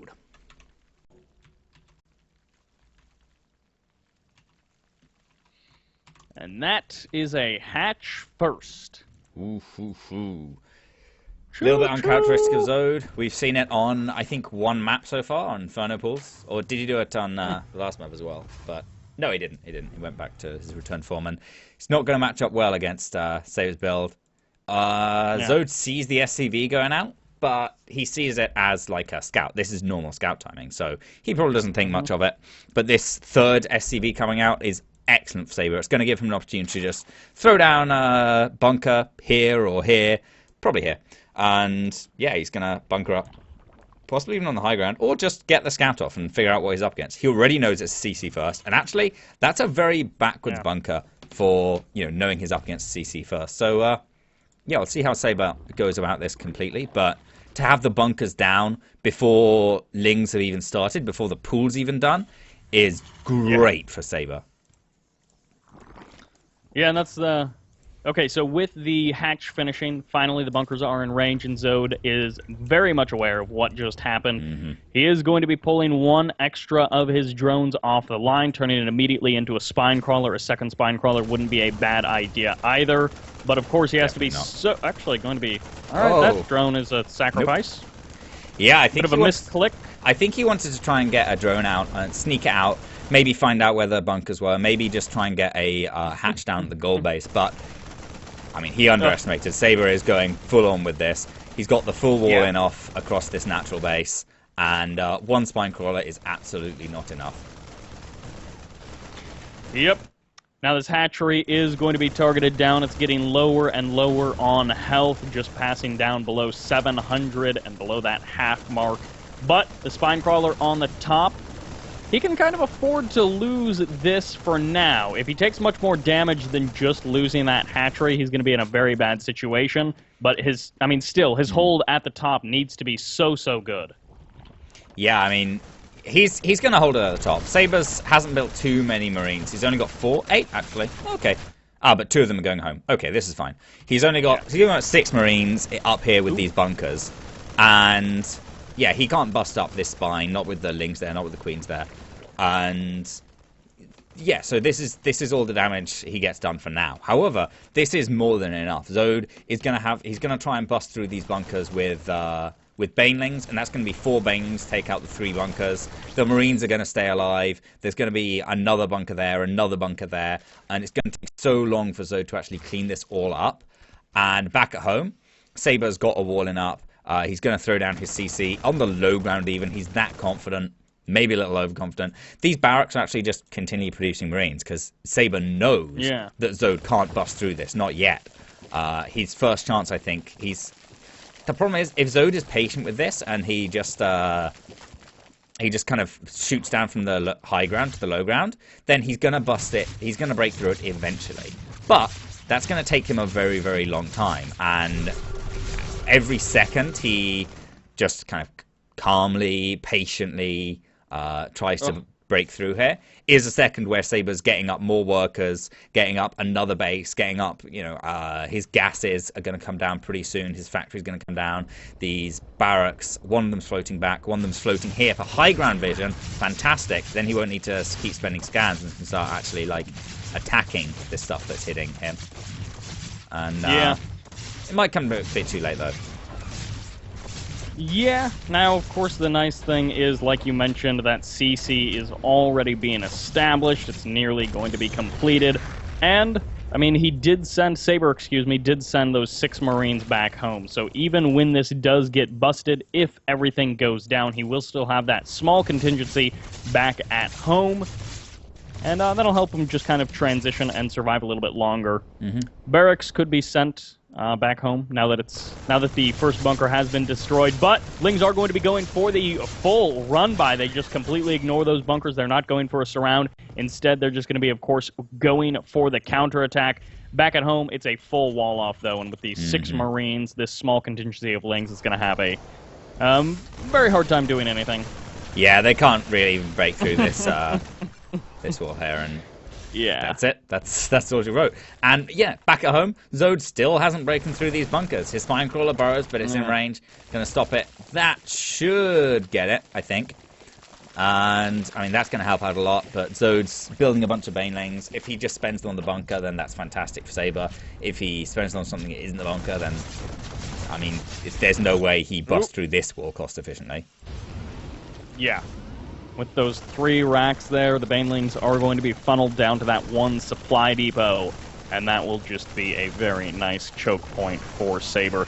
Now, in come the Banelings. They clean up the Marines inside of that bunker. They do force the burning of that Rax, and that extra bunker will not be salvaged. No, not quite. But Sabre's got the damage he needs to do, and this barracks is going to go down. But this is one more bunker that I think Sabre, to be honest, should just back off from for now. Although, actually, he's going to take out a queen. No transfuse there for Zode. Oh, that's a bit of a surprise. And there's a transfuse, but it's a bit late. Yeah, the other two queens should be able to back off, and now the spine crawler is being brought forward just in range. Perfect. But on the back end, I mean, you've got the nice 10-minute natural hatchery coming out from Zode. So, I mean, this would be late if it was a third base, and sick micro coming out of Sabre. He's trying to dodge the shots. This is medevac micro with a bunker, and it's a nice attempt. But I think it would have been better if Sabre just kind of sacrificed this position to get the bunker back, because now he's going to lose all the Marines. He's going to lose the bunker, and he can afford to, but he doesn't want to. Yeah, certainly. And then behind that, you know, even just bulking up this wall so much more. The bunker, the engineering bay on top of that. Now, we do have the layer going to be on the way for Zode. He's got that much going for him. But behind this, the third orbital has been finished for quite some time. And we do have double factory going to be finishing up those tech labs. We've seen how much Sabre loves his tanks. And in a defensive position, they would be a fantastic option to help him hold. Because something's... So Zode has to make something happen. He's behind in workers. He's behind in army. Actually, I guess he's ahead in upgrades, which is nice. Yeah, that's crazy. He's crazy ahead in upgrades. How did that happen? Yeah. I guess on one base, that's all he spent it on.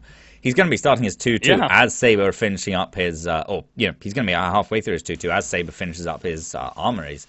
And armories, of course, very heavily suggesting mech here, not to mention the two factories.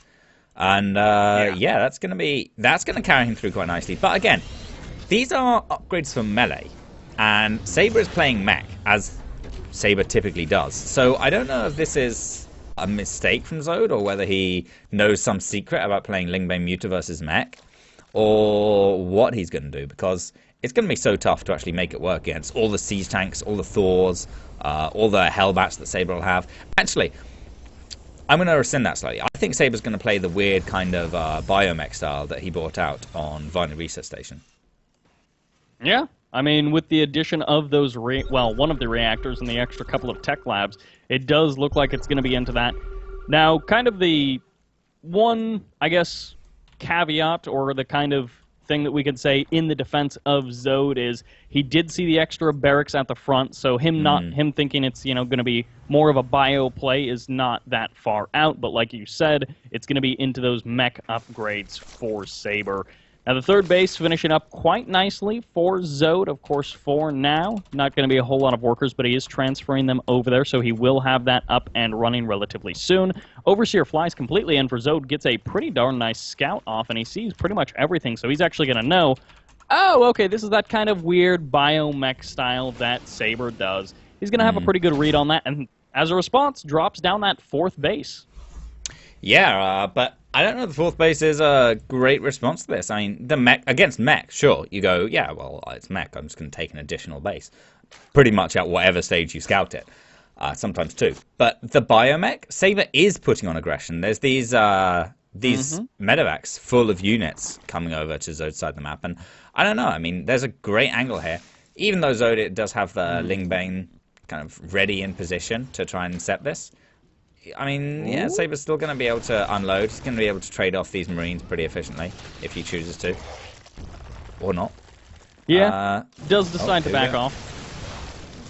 But this is the real threat. As Sabre pushes forwards with a little group of units up to the left-hand side, how well does Zode split his forces, split his resources? Because now, in the main base, there's nothing. There's these queens. Yeah, Sabre has to be a bit careful with those. But now combat shields. Combat shields, finishing up just a few moments ago, will help these Marines be that much more cost-effective. Ling's going to be pushing this attack back a bit further. One of the medevacs does go down. And then a little bit of a minor note, down at the third for Sabre. He was delayed additionally by another Overlord dropping some creep. So I don't know if that's a huge, huge deal, but just important to note that that third was delayed that much more. Yeah, I'm sure Zode's happy to know that a little bit. But now, huge force of Lings here, spreading out across the map, and Sabre doesn't really have too much to contend against this. Does he have Blue Flame? Ooh! I don't think he has Blue Flame. Oh, that's quite a lot of Lings. Oh, Banelings even. Oh, they're going to be getting a nice surround on this Thor, able to just completely lock it down. Now, there were a few units there tanking, which means the Thor was able to be pretty effective, but this is a huge drop of mules, and they are completely exposed as in-roll the Banelings. The Zerglings get a complete surround. Oh, wow. Sabre, the last second saves that CC, and so many Banelings got tanked by it as well. So as the siege tanks managed to get up, and some nice medevac micro, he is going to save this third base position. But that was a pretty decent trade by Zode. He can remax much faster than his mech player. The next wave of Lings should be able to do a decent amount of damage as well if he can come in from multiple angles, get on top of these siege tanks, get on top of the Thors. And yeah, we'll see. However, though, next engagement, this Planetary Fortress is going to be finished. And Planetary Fortresses, they're pretty good on Lings. They are indeed. And, of course, we've got the classic 18-minute Roach Warren and Hydra Den timing, always a favorite of mine. So he's not going to be staying on the Lings forever, but like you mentioned, his next wave is, well, it was Lings. He's potentially moving out. He keeps almost moving out with his Lings and then turning back around. So maybe he is going to be waiting for that Roach Hydra to actually kick in, as he does have a fair bit of extra supply that he can, fill up with those units. Yeah, I think he's just kind of waiting on deciding what to do. Borrow coming through as well. That could work out quite nicely. Both in terms of just borrow roaches. Before Sabre gets Vikings, it can go quite nicely if you can catch a mech army out of position, particularly borrowing under tanks. Yeah. Oh god, is that ever fun. And just, borrowing Lings around the map on bases. Baneling landmines work out quite nicely against mech as well. But yeah, we'll see. We'll see. Now, the upgrade advantage that Zode had once upon a time is actually starting to disappear as +2 weapons finishes up for the mech of Sabre, and +2 armor is on the way as our +1 missile attacks is on the way for Zode. So the upgrades, again, they're a bit asymmetrical as they're rolling in, but they are starting to even out for these two players, and they won't be as big of a deal as they could have been. Kind of over at the, I guess, natural ramp, if you want to call it that, we have a tremendous wall-off of supply depots.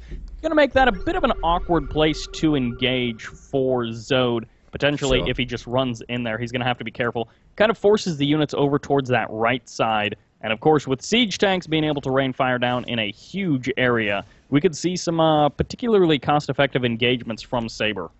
Yeah, definitely. I mean, Overgrowth, it's another fairly decent map for mech. Because similarly to Deadwing, it's quite easy to take 4 bases. You can take a 4th all on this high ground and defend it quite nicely, or you can take one on the low ground, and again, it gets defended quite nicely just by being in this sort of position. Defends your 3rd base and your 4th, and then a little bit of wall off here and 1 or 2 units defends your natural quite nicely. Breaking down these rocks, though, indicates that he wants to move towards the gold base a little bit more so than this low ground base in the bottom right-hand corner. As Zode moves a bunch of Lings around the map, he's just kind of preparing for counterattacks. I think he expects Sabre to take this forward, sometimes 3rd base quite soon, and I don't think that's going to happen. I think Sabre's mech fashion is just going to keep up on this high ground and keep a bit more defensible. Yeah, and I mean, army supplies are pretty darn equal. Not exactly equal, but the Lings, they do crash upon these supply depots, and a lot of them do get wasted by those initial few units, but they're going to catch out 2 siege tanks. That is quite nice, but I don't know that Zode will really be able to capitalize on killing those extra 2 siege tanks. We'll be able to kill a fair few workers, as they Lings are still largely unopposed. But as we move into the next stage of this game, we do have the +3 attack going to be on the way for our Terran player.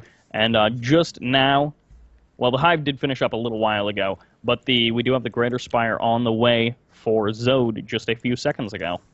Yeah, and I mean, the Broodlords were, I think, his biggest winning move in Varnid Research Station. Of course, in the end he lost, but those Broodlords were, I think, contributed to some of his best engagements. And yeah, I think it will be a great choice to move towards them. Unfortunately, this time, Sabre does have a couple of Vikings on the way. He is moving towards that air a little bit faster. Perhaps he expects it. Perhaps he saw the Greater Spire on the way. No, he just saw the spire. So, yeah, well, he'll be a little bit more prepared. And, of course, these Thors, they're high-impact payload mode. Pretty good for taking out Broodlords as well. Yep.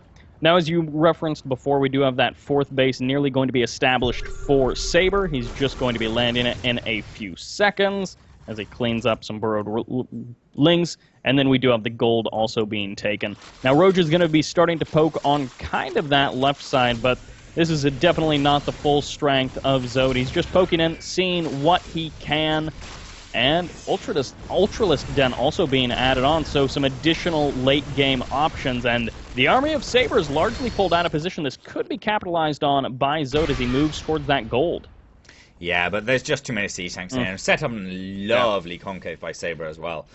You can just get up onto that high ground before the siege tanks start to actually just obliterate you. And this kind of oval right here is the death zone, the zone where no Zerg unit may be.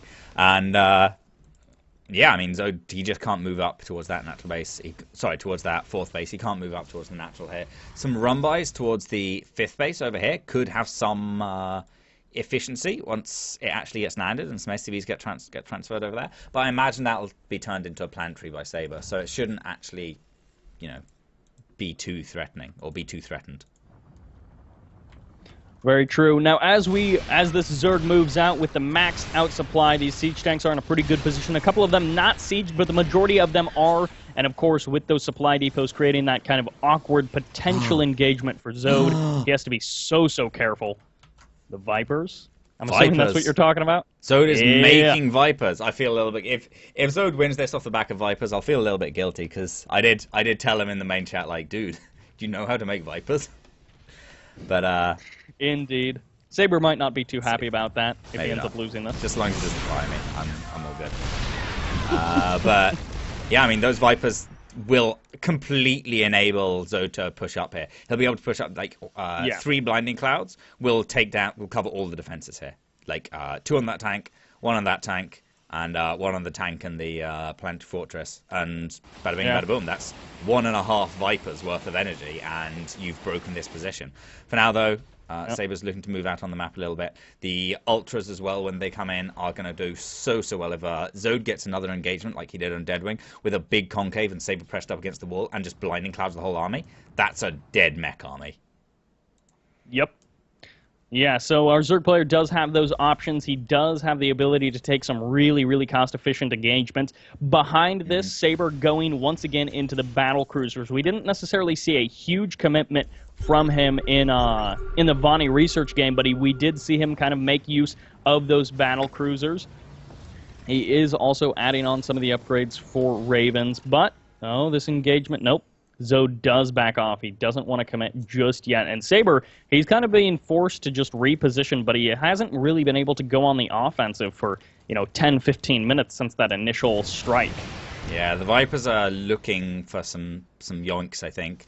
Just looking for something to do. But Sabre is going to have to be very careful about clumping his tanks up. This sort of grouping of 4 tanks is exactly what you want to avoid. But now, Zode is moving in. The Vipers coming forward for their Blinding Clouds. And a lot of them do go down, but the question is whether or not it's going to be enough. This, I think it will. Look, all these Thors as well, they're not able to fire. They're just stuck in the Blinding Clouds behind the siege tanks. And Zode crushes forward, but as the Blinding Clouds expire, these tanks start to be able to fire again and do manage to clean up Zode's army. But a lot more cost efficient there. Oh my god, Sabre's remixing on battle cruisers. Just, he's on a 200 supply, like that, instantly. 7 battle cruisers in production. Oh dear. Yep. Roaches and Ultralisks notoriously bad at killing battle cruisers. 3 additional CCs on the way as well. And like you talked about, that first part of the engagement, so efficient for Zode. But as soon as that Blinding Cloud wore off, it was like the lights switched on and all of those tanks shredding that Roach Hydra army. Once again, but these tanks are now in siege mode. They do not have any Vipers to knock down their attacks, and instead, that entire bit of Roach Hydra that was there and is now just sort of streaming in bit by bit is just being crushed. 24 Roaches on the production tab, but again, those battle cruisers, so many of them will be out very soon. Ultralisks now going to be coming in.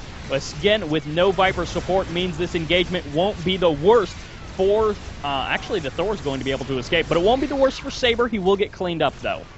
Yeah, he does get cleaned up, but these Thors, they're going to do some Thor harass in the main base. Pretty typical in TVZ to see the 31-minute Thor drop. But yeah, I mean, it's cool. It's cool to see. Got to be a bit careful near that Spore Crawler, though. But yeah, I mean, these Thors just kind of dance around, be annoying. They do have incredible DPS, but got to be a bit careful. A few swipes from those ultras take care of them, no problemo. However, these battle cruisers, there's 7 already done, another 7 on the way. Gonna be a bit tougher to deal with. Yeah. So many battle cruisers. He could even start trading out some of those medevacs if he really wants to. I mean, medevacs not really very useful at healing up battle cruisers or anything like that. So he could sacrifice those if it comes to the point, but he's not quite maxed out just yet. And again, another couple of rounds of battle cruisers, he will be looking extremely powerful. Now, the bank has been partially exhausted, but again, Sabre does still have pretty reasonable income as the Ultras, Roaches, and Hydras now going to be rolling into this base. The missile turret's going to be, kind of providing some sort of body block for these units and just absorbing shots while all of the Hydras get absolutely destroyed. And now there's nothing left to shoot up for Zerg, and these battle cruisers will reign supreme. It will take them time. Time is the resource that it takes them to kill off this army. Yeah, and I mean, time is money, especially in StarCraft. But the extra round of battle cruisers coming in, bringing the total up to 14, is more than enough to drive that Zerg back. You can't compete with the DPS 14 battle cruisers. Although Zode does manage to get that base, he loses all his Hydras, he loses a bunch of Roaches and Ultras in doing so. And now he's just building Hydralisks. Why is he these Corruptors? Yeah. These are battle cruisers. The Hydralisks are just not going to compete, especially with Ravens coming in now. Yeah, potentially if there was some sort of combination of Hydra Viper to pull individual battle cruisers out and slowly carve the army down, but that's going to take years.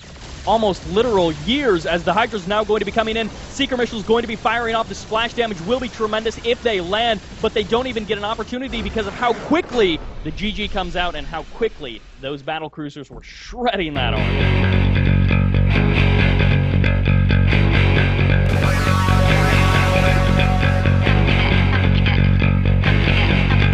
Okay, guys, welcome back. Thanks for bearing with us through a slightly longer break than intended. We did have a little bit of a disconnect and have to cover that game, but we're all back in it. The players have GLHF'd each other about 4 times now, I think. But here we go. And up in the top left-hand corner for the final time tonight is our king of the ASL itself. It is Sabre! And in the southeastern spawn from 440 Gaming, the purple Zerg, can he finish it out? It's Zode!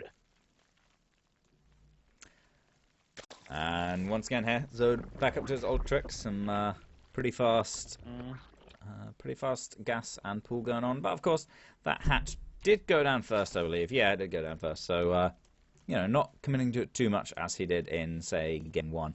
Now, Sabre has promised me he has something planned for this map, but I have to wonder what it'll be with that reactor. I expected Reapers, but looks like it's not going to be that. I mean, anytime we have a Terran on Catalina, and now that we see the map hardly ever, but still, you would expect Reapers. It's such a good map for Reapers. You've got all sorts of elevatoring at the third shenanigans that can go on even a little bit later, which again, third to main, that sort of elevator area. You've got that surface area, such a huge main overall. So there's all sorts of devious play that can happen with medevacs or with Reapers. But in this case, as you kind of referenced there's no Reapers actually on the way, but we do have that reactor waiting for the factory to finish up. What sort of nasty things does Sabre have planned? Of course, it's 3-3. Everything is on the line. Game 7, we've gone to the ace match all the way. Who advances to the finals? We will find out. Yeah, we will at the end of this last map, tied up 3-3. And, yeah, both players hoping to make it there. And, yeah, Sabre actually getting down a tech lab on his barracks there. And is that going to be a starport thrown down? Yes, it is. Could see some Banshees. Okay, I'm going to rescind my earlier statement to a Hellbat Banshee push, but with still no naturals. Yeah, no natural CC thrown down for Sabre. It's going to be a very, very heavy commitment. So it'd be pretty ballsy to do this in game number 7. But we'll see. Zode is scouting with a Overlord there, and he sees there's no natural base yet, or at least no natural CC down there. But for now, Sabre's just moving across the map. Marauders coming out, and if we see an armory come down, that'll basically confirm it for me. But for now, we'll see. Nothing too unusual just yet. Now Zode is starting to... Yeah, Zode is starting to move out that first Overlord. We do have the Roach Warren, of course, on the way for the defense, and there's a fair few Lings here waiting at the natural. These Hellions will get some nice shots off there, be able to clean up a couple of those Lings. But I'm kind of, you know, like you are, I'm waiting on that follow-up. Is it going to be the Armory? Because we've got the Banshee on the way. 4 Spore Crawlers started immediately for Zode, so he's already committed to this defense by a fair bit. Yeah, I mean, Sabre does have some tricks that he likes to pull off, and one of them is a 3-port Banshee build. So, I don't know, if Zode studied him a bit, then he'll know that's Sabre. That's what Sabre does sometimes, that's just his thing. But for now, it's just going to be the one coming out, and so he can't really afford to overcommit too much to the defense here. Sabre's natural has finally started. Zode, however, on 2 base is going for that lair.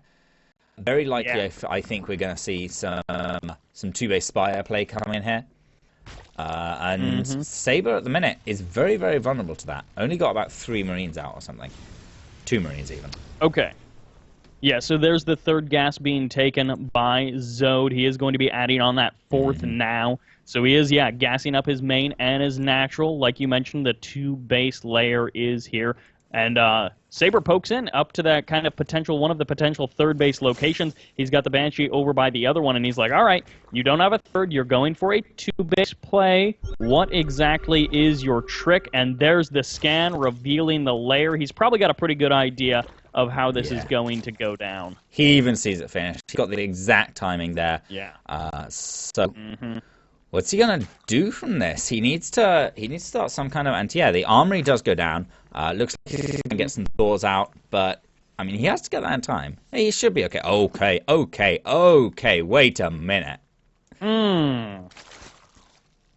Not exactly the Spire play, but something devious, and we have seen us take out some meching Terrans in the past. Of course, the surprise is going to be the primary factor here, and for now, Sabre has nothing in position to scout this. He has no idea that this Nidus network is on the way. Absolutely none at all. He's got so much of his base with no vision of it at all either. And I'm pretty sure Zode's going to get this Nidus network up without any kind of a hitch, unless Sabre changes something, like now. He's going to be in a bunch of trouble. The Nidus network's going in, and Sabre doesn't see it. There's so much of his base that he has no vision over, and it's already about halfway done, and Sabre has made no move towards it. Yep. This is going to be a very interesting game. We've got so many Hellions on the wrong side of the map. 12 Roaches on the production tab. They're in the main base now. Roaches are here to meet them. Now, there's no Queens here for a potential transfuse, but there's units that have to be dealt with inside the main base of Sabre. He's got basically nothing here for the defense. The Hellions climbing their way all the way across the map. They've had to travel so far, and there's even more forces. One tank does manage to get out. Hellbat's morphing in now. But these Queens here to take out the Banshees. Tons of energy on the transfuses with them as well. And Hellbat Queen, Roach Queen, not so poor against Hellbat. Sabre, a lot of his forces getting cleaned up here. And there's Roaches all over his main. The Queens haven't needed to step up creep, haven't needed to use a single transfuse just yet. And so they have so much power here. And the last units of Sabre falls. And what else does he have? He has these 3 units over here, and the Roaches are overrunning this. This is his final game, his final hold. And it's an absolute fantastic play from Zode.